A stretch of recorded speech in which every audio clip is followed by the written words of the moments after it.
Hi and welcome to my DC-proof hardcore TalRasha in-game WoH build for patch 2.41. This is a Torment X speed build, and while you can use it for bounties, you probably shouldn't, because for bounties any in-game build feels really clunky. This is a hardcore only build, with the goal of being DC-proof without losing too much damage and mobility, so a lot of the item, ability and gem choices don't really make any sense outside of this particular scenario. As you can see, the gameplay hasn't really changed a lot, except for dropping our primary spell. Basically just maintain your TalRasha 4-stack buff, jump from pack to pack to keep up in-game and kill trash in between, use explosive blast and diamond skin and cooldown, and of course keep up your ice armor at all times. This build works by using in-game, which reduces all ability cooldowns by 10 seconds for 15 seconds after killing a pack, and this allows you to just spam diamond skin, explosive blast and teleport like all the time, and you don't really have a cooldown forever. Diamond skin with the prism rune will make sure you never really run out of arcane power for explosive blast. And by the way, you need to keep in mind the footage you're seeing right now is from a previous patch where TalRasha is still missing 1000% damage, and this wizard actually has 0 augments, so like next patch, a wizard with augments will just completely destroy Torment X even in a 4-man group. Let's start with the skills. It's almost the same build as the regular explosive blast in game 1, with a few key adjustments for hardcore use. This is a TalRasha build, so to proc the 6-speed bonus, which grants 750% damage per stack, you need to use 4 different elements. In this build, we're using the ice armor, together with the crystallized rune, which increases your armor by 20% every time you get hit by a melee attack. And this buff stacks up to 3 times, by the way, and the halo wing, which reduces damage from melee attacks by 60% and casts Frost Nova whenever you take a big hit. Teleport will be the ability we use to move around really fast, and the calamity rune turns teleport into an arcane spell, which in turn will proc your arcane TalRasha buff. And then we use Frost Nova with the Frozen Mist rune, which makes Frost Nova deal damage and turn into a Frost Spell, which will make it proc the Frost TalRasha buff. Explosive Blast with the Chain Reaction is your main damage source, and it's gonna proc the Fire TalRasha buff.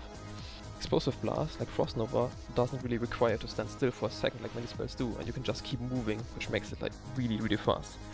Next ability is Black Hole with the Supermassive rune.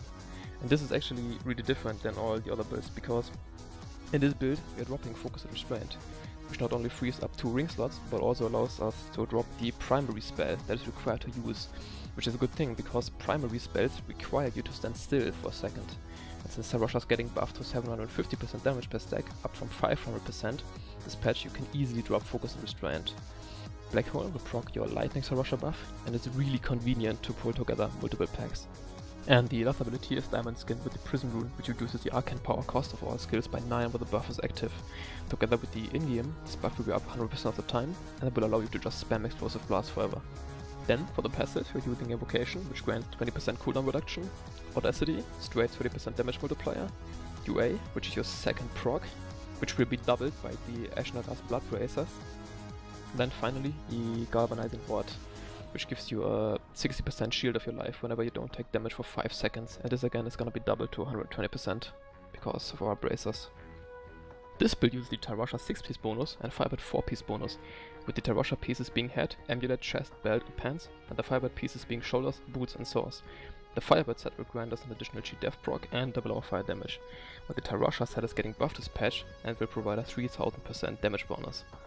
Then, we obviously have the Wonderful, which will trigger 3 more explosive blasts after the first one, Ashnaga's Blood Bracers, which will double our shields, and this is the major difference to all the other builds. We are dropping Focus and Restraint, our replacements being Average Band, which grants up to 30 yards gold pickup radius, and the Halo Ring. In the cube we are running in-game, which make the whole build possible, Gold Wrap, which grants armor equal to the amount of gold picked up.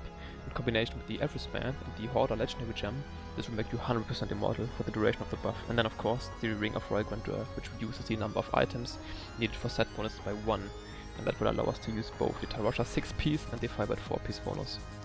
You don't need to exactly run this setup. You can also, for example, drop the Mage Fist Gloves for the Firebird Gloves, and then use the Orb of Infinite Depth as a source, or whatever else your available items allow.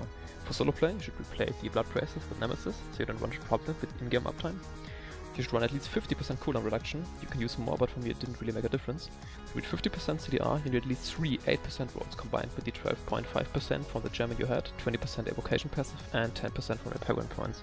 Gems are Esoteric, Molten, and Boon of the Hoarder. This is obviously the most defensive setup possible. And if you feel you lack damage due to Gear or Paragon, you can just replace the Molten Gem with Burn of the Trapped. As for Paragon points, go for 25% movement speed, then full int, then go full cooldown reduction, crit hit damage, crit, attack speed, defense, armor, all resist, life percent, life regen, and utility, resource cost reduction, area damage, and life on it. Also, what's really important is, you need to go to your enchantress and pick a pet, because non-combat pets will now pick up gold.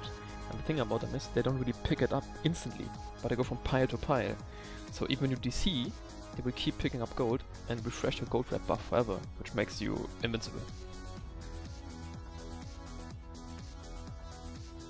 So this is pretty much it. I will be linking the armory link to my wizard in the video description. If you have any questions, just comment below or hit me up on Twitch. Thank you for watching.